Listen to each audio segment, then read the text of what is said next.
Welcome to shadow news. ముందుగా headlines చూద్దాం. మహాకుంభమేళాలో పాల్గొన్న ప్రధాని నరేంద్ర మోదీ త్రివేణి సంగమంలో పుణ్యస్నానం. యూపీ సీఎం యోగి ఆదిత్యనాథ్తో కలిసి ప్రత్యేక పూజలు. సంగం ఘాట్ వద్ద రుద్రాక్షమాలతో జపం చేస్తూ మోదీ స్నానం.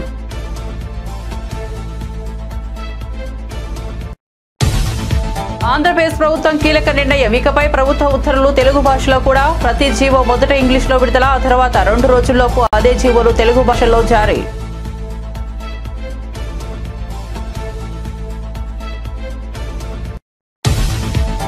కులగణన సర్వేను అసెంబ్లీలో ప్రవేశపెట్టిన ప్రభుత్వం. కులగణన సర్వేపై తీర్మానం చేసిన అసెంబ్లీ. రాష్ట్ర వ్యాప్తంగా సంబరాలకు పిలుపునిచ్చిన పీసీసీ.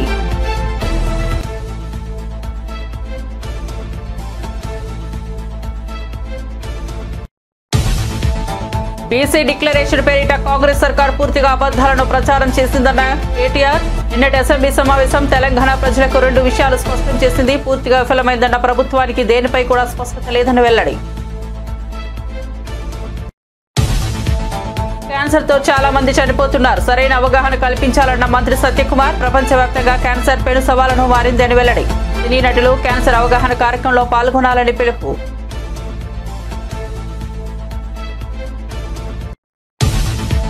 తిరుమలలో అన్యమత ఉద్యోగస్తులపై టీటీడీ సంచలన నిర్ణయం. 18 మంది టీటీడీ ఉద్యోగులపై బదిలీ వేటు. ఆధ్యాత్మిక క్షేత్రంలో అన్యమత ప్రచారంపై టీటీడీ చైర్మన్ సీరియస్. వివిధ విభాగాల్లో 300 మంది అన్యమత ఉద్యోగులు.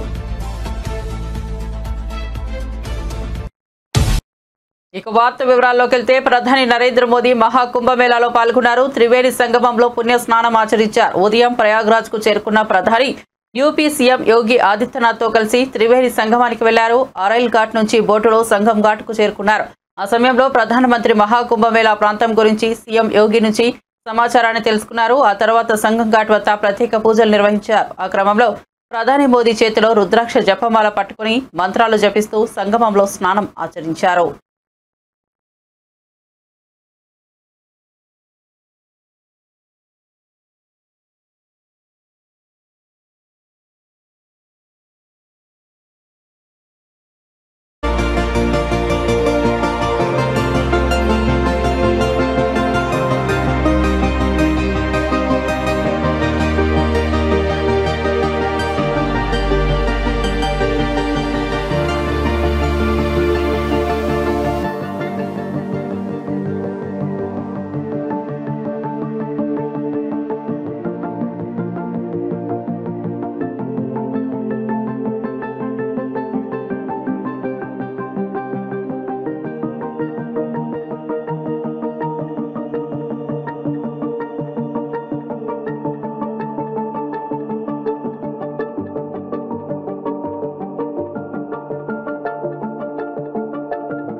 వైఎస్ఆర్సీపీ అధ్యక్షుడు వైఎస్ జగన్మోహన్ రెడ్డి తాడేపల్లిలోని క్యాంప్ కార్యాలయంలో విజయవాడ కార్పొరేటర్లు ముఖ్య నాయకులతో సమావేశమయ్యారు. ఈ సమావేశంలో తాజా రాజకీయ పరిణామాలు, పార్టీ వ్యూహాలు, విజయవాడలో పార్టీ బలోపేతంపై చర్చించారు.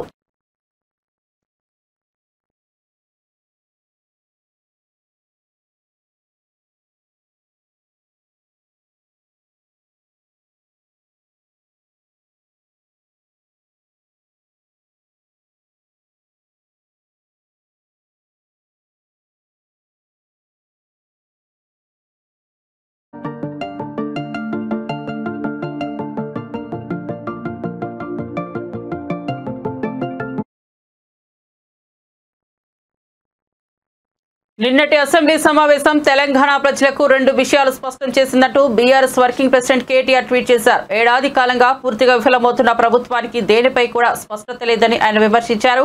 బీసీ డిక్లరేషన్ పేరిట కాంగ్రెస్ సర్కార్ పూర్తిగా అబద్దాలను ప్రచారం చేసిందని, అసెంబ్లీలో సమర్పించిన డేటాపై రాష్ట్ర సర్కార్కి ఏమాత్రం క్లారిటీ లేదన్నారు కేటీఆర్. బీసీలకు స్థానిక సంస్థల్లో 42% రిజర్వేషన్ ఇవ్వాలనే ఉద్దేశం కాంగ్రెస్ పార్టీకి ఎంతమాత్రం లేదని, నిన్నటితో తేలిపోయిందని, రిజర్వేషన్ల అంశంపై నిస్సిగ్గుగా కాంగ్రెస్ పార్టీ యూటర్న్ తీసుకుందన్నారు. కేంద్రంపైకి నెపం నెట్టి తప్పించుకోవాలని పన్నాగం వేసిందని ఆయన మండిపడ్డారు. గ్రామాలలో కులగణన వర్గీకరణ సంబరాలు చేయాలని పార్టీ నేతలకు టీపీసీసీ చీఫ్ మహేష్ కుమార్ గౌడ్ ఆదేశించారు. శాసనసభలో 2 చారిత్రక నిర్ణయాలు తీసుకున్న విషయం మనకు తెలిసిందే. ఎన్నో ఏళ్లుగా పెండింగ్ లో ఉన్న బీసీ కులగణనను ఎస్సీల వర్గీకరణ విషయంలో మన ప్రభుత్వం తీసుకున్న నిర్ణయాలు చరిత్రలో నిలిచిపోతాయన్నారు. సమాజంలో రెండు ప్రధాన వర్గాలు బీసీలు, ఎస్సీలు ఎంతో కాలంగా ఎదురు చూస్తున్న కులగణన వర్గీకరణ కార్యక్రమాలు కార్యాచరణకు సిద్ధమయ్యాయని మహేష్ కుమార్ గౌడ్ అన్నారు. ఈ నేపథ్యంలో టీపీసీసీ అధ్యక్షులు మహేష్ కుమార్ గౌడ్ మాట్లాడుతూ అన్ని గ్రామాలలో, మండలాలలో, నియోజకవర్గాలలో, జిల్లా కేంద్రాల్లో పెద్ద ఎత్తున సంబరాలు చేయాలని ఆయన అన్నారు. ముఖ్యమంత్రి రేవంత్ రెడ్డి, ఉప ముఖ్యమంత్రి బట్టి విక్రమార్క, ఉపసంఘం chairman Shri Uttam Kumar Reddy, co chairman Damodara Rajanarasimha తదితరులు ఈ కార్యక్రమంలో పాల్గొన్నారు. ఇన్నేళ్లు బీసీలకు ఏమీ చేయలేనని రాజకీయ పార్టీలు, రాజకీయ నాయకులు ఈ బహత్తరమైనటువంటి యజ్ఞం లాంటి కార్యక్రమాన్ని చూసి ఓర్చుకోలేక నానా మాటలు మాట్లాడుతూ ఉన్నారు. బీసీ సంఘాల వారిని తప్పుదో పట్టిస్తూ ఉన్నారు. నేను మీ ద్వారా ఈ అవాస్తవాల్ని ప్రచారంలోకి తీసుకున్నటువంటి నాయకులకి ప్రశ్నిస్తూ ఉన్నాను. ఏ ఆధారంగా మీరు మాట్లాడుతూ ఉన్నారు? ఇప్పటి వరకు సర్వేనే జరగలే ఈ రాష్ట్ర జనాభా విషయంలో. దేన్ని ఆధారం చేసుకుని మీరు మాట్లాడుతూ ఉన్నారు?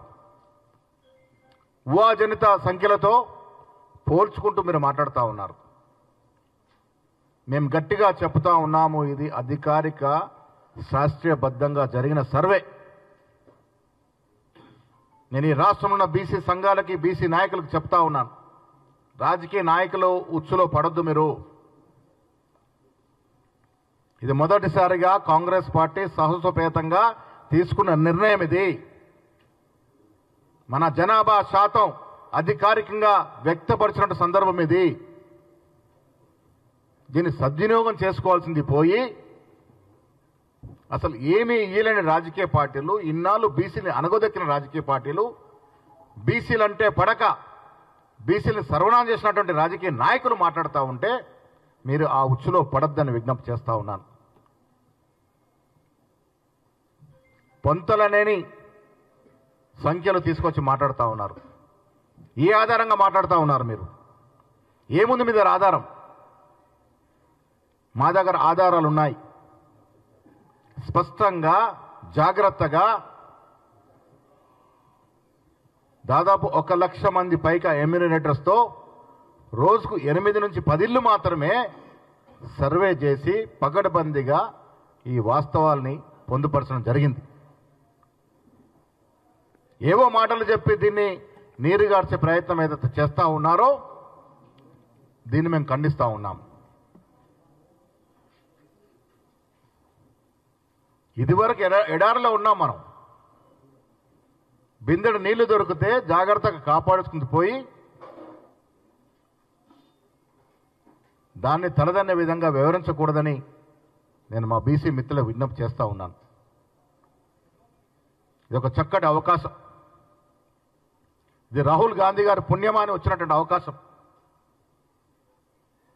కొన్ని వాస్తవాలు గ్రహించుకోవాలి. రాహుల్ గాంధీ చాలా సీరియస్గా ఈ అంశాన్ని తీసుకొని గత సంవత్సరంన్నర కాలంగా దీన్ని వకాలత చేస్తుంటే ఉత్పన్నమైనటువంటి ఆలోచన. మాజీ మంత్రి శ్రీనివాస్ గౌడ్ కాంగ్రెస్ పార్టీపై తీవ్ర విమర్శలు చేశారు. అసెంబ్లీలో బీసీలను అవమానపరిచిందని, చట్టబద్ధత లేకుండా అశాస్త్రీయంగా కులగణన చేసి బీసీలను మోసం చేసిందని ఆయన ఆరోపించారు.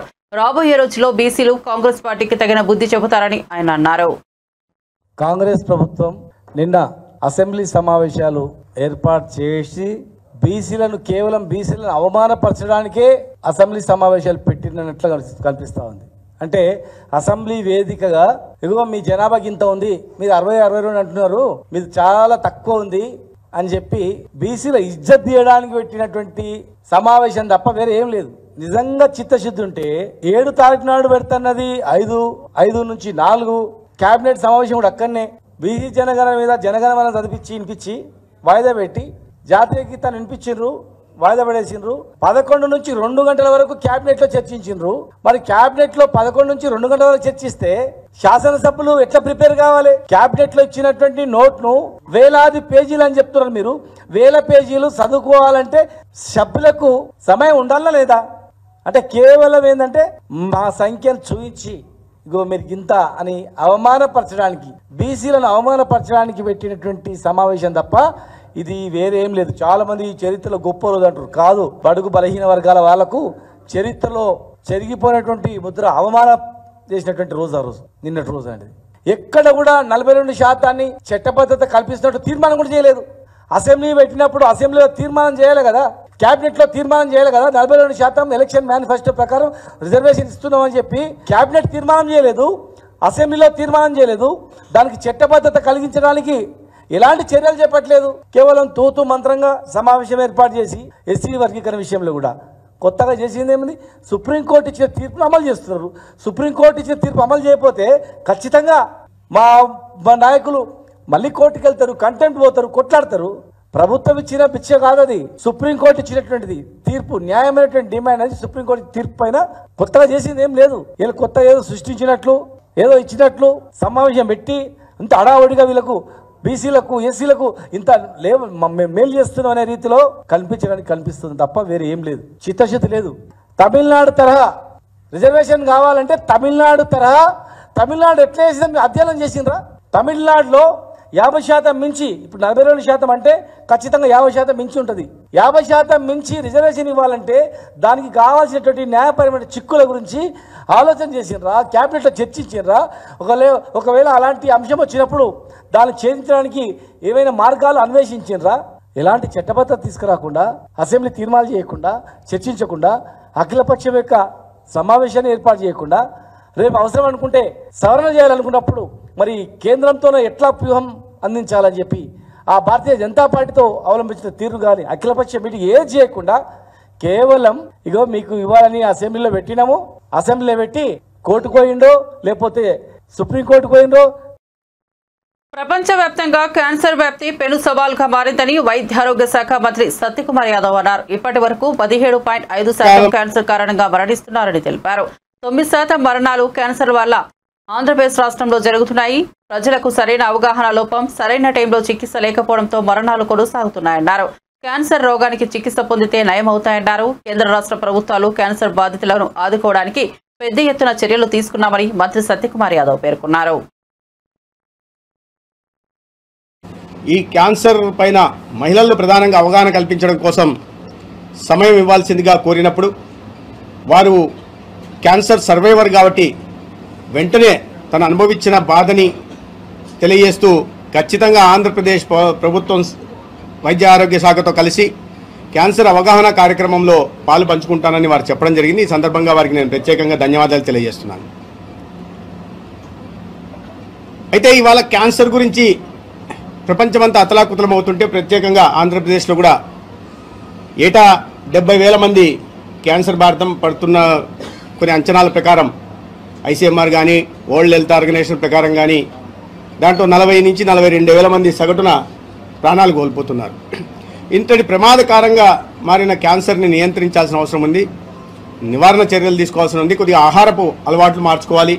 కొద్దిగా జీవన శైలిని మార్చుకోవడం వల్ల క్యాన్సర్ను మనం నివారించుకోవచ్చు.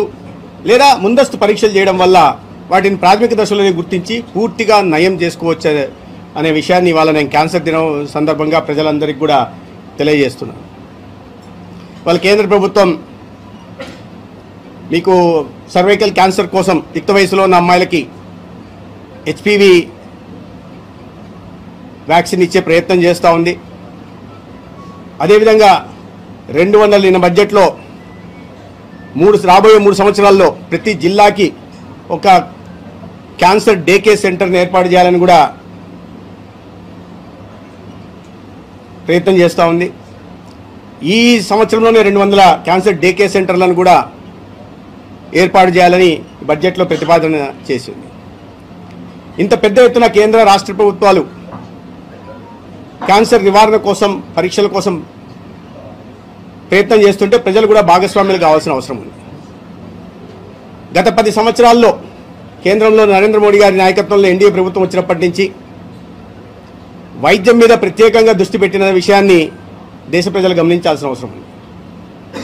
ప్రధానంగా ఆర్థిక సంవత్సరం 15-16లో 29% మాత్రమే వైద్యం మీద ఖర్చు పెడితే అదే 22-23కి వచ్చేసరికి అది 48% పెరిగిన విషయాన్ని మనం ఇక్కడ గమనించాల్సి ఉంది. దాన్ని బట్టి ప్రజా ఆరోగ్యం మీద ఎంత ప్రత్యేకమైన దృష్టి పెట్టింది ప్రభుత్వం అనే విషయాన్ని కూడా గుర్తించాలి.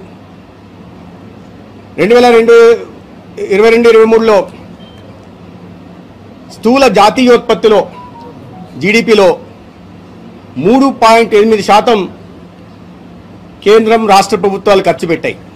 9,05,000 కోట్లు ఆరోగ్య సంరక్షణ కోసం ఖర్చు పెట్టడం జరిగింది. అదేవిధంగా ఇప్పుడు క్యాన్సర్ ఎంత ప్రమాదకారి గుర్తించిన కేంద్ర ప్రభుత్వం 36 క్యాన్సర్ మందులపై బేసిక్స్ కస్టమ్స్ డ్యూటీని తగ్గించడం ద్వారా దాదాపు 50% తక్కువకి ఆ మందులు ఇవాళ మార్కెట్లో అందుబాటులోకి వస్తున్నాయి.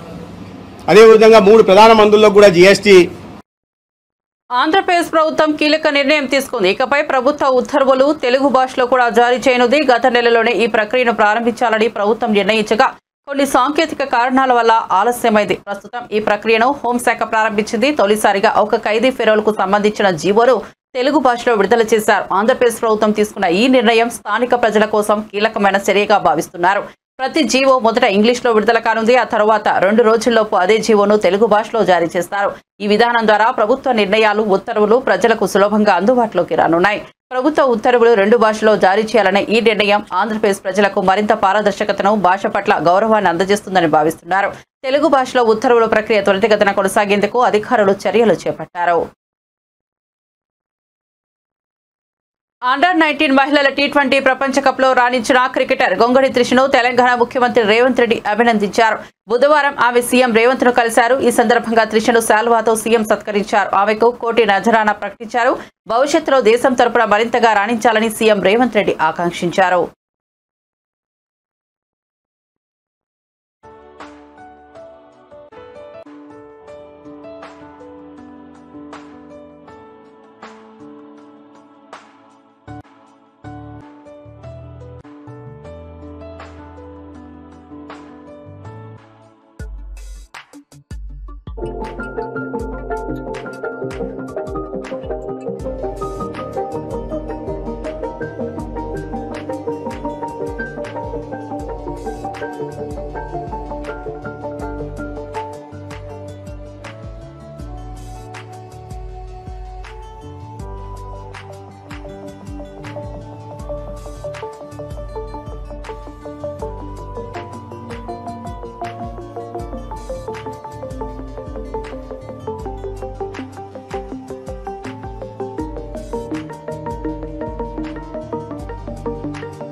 మాజీ ఎమ్మెల్యే దాస్యం వినయ్ భాస్కర్ కాంగ్రెస్ పార్టీపై విమర్శలు చేశారు. ఎన్నికల ముందు బీసీలకు కామారెడ్డి డిక్లరేషన్ అమలు చేస్తామని హామీ ఇచ్చి అధికారంలోకి వచ్చిన తర్వాత అన్ని వర్గాలను, ముఖ్యంగా బీసీలను మోసం చేసిందని ఆయన ఆరోపించారు.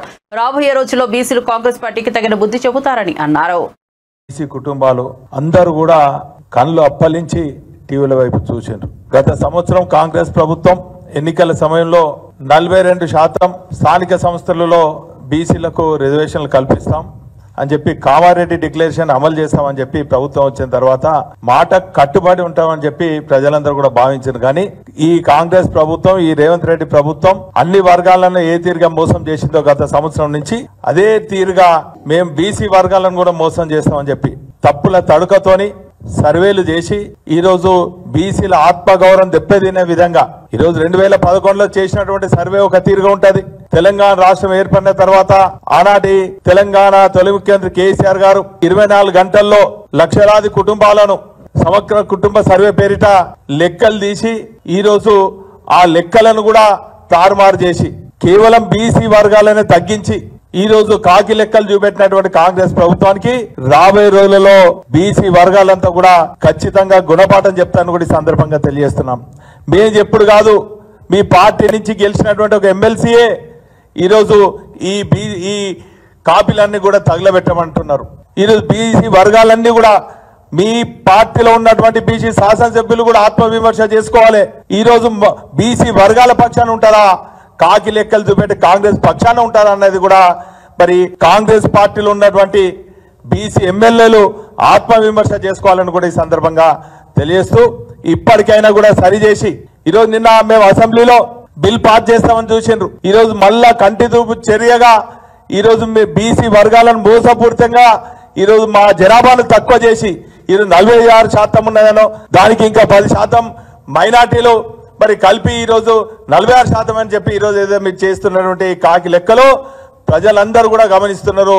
బీసీ వర్గాలందరూ కూడా ఆగ్రహానికి గురవుతున్నారు. ఈరోజు ఖచ్చితంగా మీ కాంగ్రెస్ పార్టీ కాకి లెక్కలు స్వస్థపలికి, అదేవిధంగా రాహుల్ గాంధీ గారు రాజ్యాంగాన్ని చేదపుచ్చుకొని దేశం అంతా తిరుగుడు కాదు, ఈ రోజు రాజ్యాంగంలో ఉన్నటువంటి బీసీ హక్కుల గురించి కూడా మరి మీ పార్టీ ఆత్మవిమర్శ చేసుకొని సరైన లెక్కలతోని. ఒడిశా రాష్ట్రం మల్కనగిరి జిల్లా జలవనరుల శాఖ అధికారి ఇంట్లో బుధవారం విజిలెన్స్ అధికారులు దాడులు నిర్వహించారు. ఆదాయానికి మించి ఆస్తులు కలిగి ఉన్నారన్న ఆరోపణలతో విజిలెన్స్ న్యాయమూర్తి ఆదేశాల మేరకు తనిఖీలు చేపట్టినట్లు ఎస్పీ ప్రద్యుమ్నాథ్ ద్వివేది తెలిపారు. ప్రస్తుతం జైపురం, మల్కనగిరి, భువనేశ్వర్, కటక్, బ్రహ్మపురంతో పాటు పలు ప్రాంతాల్లో సోదాలు జరుపుతున్నట్లు అధికారులు తెలిపారు. ఈ తనిఖీల్లో సుమారు 1.70 కోట్ల నగదును స్వాధీనం చేసుకున్నట్లు అధికారులు వెల్లడించారు.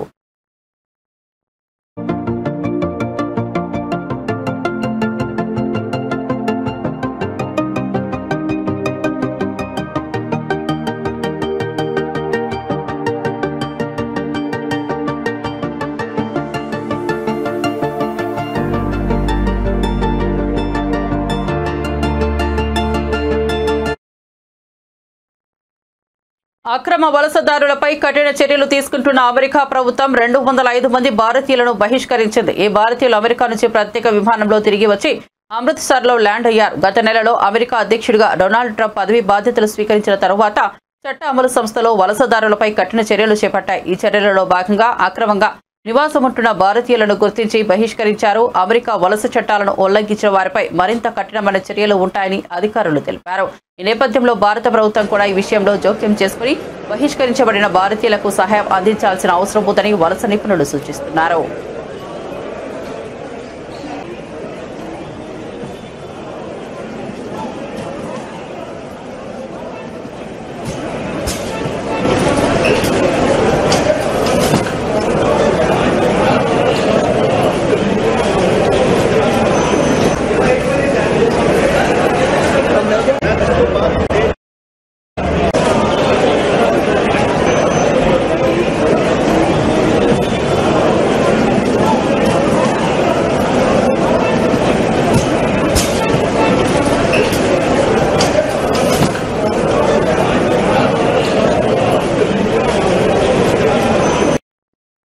ఢిల్లీలో ఎన్నికలు జరుగుతున్న నేపథ్యంలో ఢిల్లీ సీఎం అతిషి తన ఓటు హక్కును వినియోగించుకున్నారు. ఈ సందర్భంగా ఆమె మీడియాతో మాట్లాడారు. ఈ ఎన్నికలు సాధారణ ఎన్నికలు కావు, ఇది ధర్మయుద్ధం, మంచి చెడుల మధ్య పోరు. ఒకరి వైపు అభివృద్ధి కోసం పాటుపడుతున్న విద్యావంతులు, మరోవైపు గూండాయిజం చేస్తున్న వారు అని సీఎం అతిషి వ్యాఖ్యానించారు. ఢిల్లీ ప్రజలు అభివృద్ధిని ఎన్నుకుంటారని తనకు నమ్మకం ఉందని ఆమె పేర్కొన్నారు. ఈ ఎన్నికలు రాష్ట్ర భవిష్యత్తును నిర్ణయించేలా ఉంటాయని ఆమె తెలిపారు. ये जो दिल्ली का चुनाव है, ये सिर्फ चुनाव नहीं है, ये एक धर्म युद्ध है. ये अच्छाई और बुराई की लड़ाई है, ये सत्य और असत्य की लड़ाई है, ये काम और गुंडागर्दी की लड़ाई है. एक तरफ पढ़े लिखे, ईमानदार, काम करने वाले लोग हैं और दूसरी तरफ गाली गलौच, गुंडागर्दी करने वाले लोग हैं. मुझे पूरा भरोसा है कि दिल्ली के लोग अच्छाई पर, सच्चाई पर, काम पर अपना वोट देंगे. दिल्ली के लोग बुराई को हराएंगे, दिल्ली के लोग गुंडागर्दी को हराएंगे. दिल्ली पुलिस आपके माइक नीचे करो यार, माइक नीचे करो, फेस कवर हो जाता है, फिर उठाना पड़ता है कैमरे. देखिए, दिल्ली पुलिस कुछ भी कर सकती है. दिल्ली पुलिस खुल्लम खुल्ला भारतीय जनता पार्टी के लिए काम कर रही है. भारतीय जनता पार्टी के कार्यकर्ता गुंडागर्दी कर रहे हैं, वोटर्स को डरा रहे हैं, उनके ठिकानों पर पैसा मिल रहा है. इलेक्शन कमीशन खड़ी है, फ्लाइंग स्क्वाड्स घंटे घंटे तक खड़े हैं. తిరుపతి కార్పొరేషన్ డిప్యూటీ మేయర్ ఉప ఎన్నికల్లో కూటమి అభ్యర్థి ఆర్సీ మునికృష్ణ విజయం సాధించారు. ఈ సందర్భంగా అలిపిరి శ్రీ వెంకటేశ్వర స్వామివారి పాదాల మండపం వద్ద డిప్యూటీ మేయర్ మునికృష్ణ కార్పొరేటర్లు ప్రత్యేక పూజలు నిర్వహించి మొక్కులు తీర్చుకున్నారు. తనను గెలిపించిన 25 మంది కార్పొరేటర్లతో కలిసి టెంకాయలు కొట్టిన మునికృష్ణ చంద్రబాబు ఆశీస్సులు శ్రీవారి దయ వల్ల తన విజయం సాధ్యమైందని పేర్కొన్నారు. వైసీపీ ఎంత అరాచకాలు చేసినా కార్పొరేటర్లు ధర్మానికే మద్దతిచ్చారు. చివరికి న్యాయం గెలిచింది. తిరుపతి అభివృద్ధిలో భాగస్వామి అవుతాను. నగరాన్ని అభివృద్ధితో మొదటి స్థానంలో నిలిపేందుకు కృషి చేస్తానని మునికృష్ణ తెలిపారు. ఈ కార్యక్రమంలో తిరుపతి కార్పొరేటర్లు, టీడీపీ నాయకులు పాల్గొన్నారు. ప్రతిష్టమైన విజయం సాధించాము కూటమి. నిన్న తిరుపతిలో జరిగిన ఉప డిప్యూటీ మేయర్ ఎన్నికల్లో కూటమి అభ్యర్థి ఘన విజయం సాధించారు. నాకు 25 మంది కూటమి తరఫున ఓట్లేశారు. వాళ్ళకందరికి కూడా ధన్యవాదాలు. అలాగే ఈరోజు ఆ విజయం చేకూర్చిందని మా కార్పొరేటర్లందరూ, మాకు మద్దతు ఇచ్చిన కార్పొరేటర్లందరూ వచ్చి కలియుగ వెంకటేశ్వర స్వామి పాదాల దగ్గరికి వచ్చి ఆయనకి టెంకాయలు కొట్టి వీరి దర్శనానికి వెళ్తున్నాం. మేము తిరుపతిని ఎంతో అభివృద్ధి చేస్తాం. మా కూటమి నాయకులు అందరం కలిసి, కార్పొరేటర్లు అందరం కలిసి తిరుపతిలో ఏ ప్రాబ్లం లేకుండా వాళ్ళ డివిజన్లో వాళ్ళు పూర్తిగా వాళ్ళకి అధికారం ఇచ్చి ఏ అభివృద్ధి అయినా సరే మేము ముందుండి చేసి పెడతాం. ఈ గెలుపు కూడా నారా చంద్రబాబు నాయుడు గారు కావచ్చు, పవన్ కళ్యాణ్ గారు కావచ్చు, అలాగే మా ఇన్ఛార్జి మంత్రి గారు కావచ్చు, అలాగే తిరుపతి ఎమ్మెల్యే గారు కావచ్చు, చంద్రగిరి ఎమ్మెల్యే గారు కావచ్చు, మా పార్టీ నాయకులు అందరూ కూడా మాకు సహకరించిన ప్రతి ఒక్కరికి కూడా ఆ కలియుగ వెంకటేశ్వర స్వామి ఆశీర్వాదం ఉండాలి. వాళ్ళకంతా కూడా ధన్యవాదాలు తెలుపుకుంటున్నాను.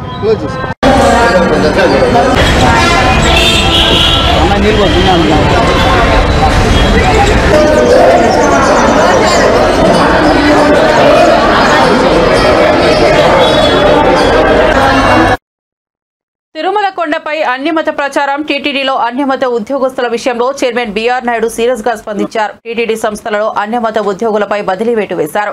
టీటీడీ మహిళా పాలిటెక్నిక్ కళాశాల ప్రిన్సిపల్, శ్రీ వెంకటేశ్వర యూనివర్సిటీ ఆయుర్వేద కళాశాల ప్రిన్సిపల్, టీటీడీ అనుబంధ విద్యా సంస్థల్లోని లెక్చరర్లు, వసతి గృహ వార్డెన్లు తదితరులు మొత్తం 18 మందిని బదిలీ చేశారు. ఇటీవల తిరుమలలో మాంసాహారం దొరకడం వివాదాస్పదంగా మారిన విషయం తెలిసిందే. టీటీడీలో ఉన్నత స్థాయిలో అన్ని మతాలకు చెందిన వారు ఉన్నారని విమర్శలు వినిపిస్తున్నాయి. కొండపై మాంసాహారం, గంజాయి, మద్యం దొరుకుతుంటాయని, దీనివల్ల తిరుమల క్షేత్రం పవిత్రత దెబ్బతింటోందని, అన్యమత ప్రచారం చాప కింద నీరులా విస్తరిస్తోందని భక్తులు తీవ్ర ఆందోళన వ్యక్తం చేశారు. ఈ నేపథ్యంలో కూటమి ప్రభుత్వం అప్రమత్తమైంది. బులెటిన్ ముగించే ముందు హెడ్లైన్స్ మరోసారి చూద్దాం. మహాకుంభమేళాలో పాల్గొన్న ప్రధాని నరేంద్ర మోదీ త్రివేణి సంగమంలో పుణ్యస్నానం. యూపీ సీఎం యోగి ఆదిత్యనాథ్తో కలిసి ప్రత్యేక పూజలు. సంగమం ఘాట్ వద్ద రుద్రాక్షమాలతో జపం చేస్తూ మోదీ స్నానం.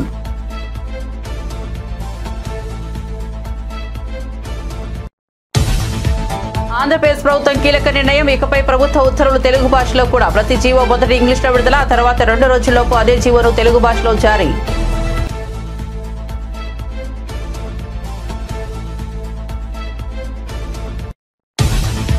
కులగణన సర్వేను అసెంబ్లీలో ప్రవేశపెట్టిన ప్రభుత్వం. కులగణన సర్వేపై తీర్మానం చేసిన అసెంబ్లీ. రాష్ట్ర వ్యాప్తంగా సంబరాలకు పిలుపునిచ్చిన పీసీసీ.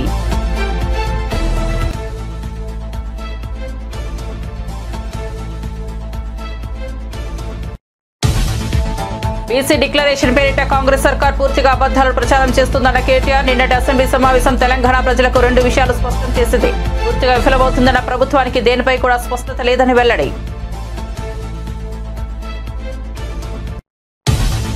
క్యాన్సర్తో చాలా మంది చనిపోతున్నారు, సరైన అవగాహన కల్పించాలన్న సత్యకుమార్. ప్రపంచవ్యాప్తంగా క్యాన్సర్ పెను సవాల్గా మారిందని వెల్లడి. సినీ నటులు క్యాన్సర్ అవగాహన కార్యక్రమంలో పాల్గొనాలని పిలుపు.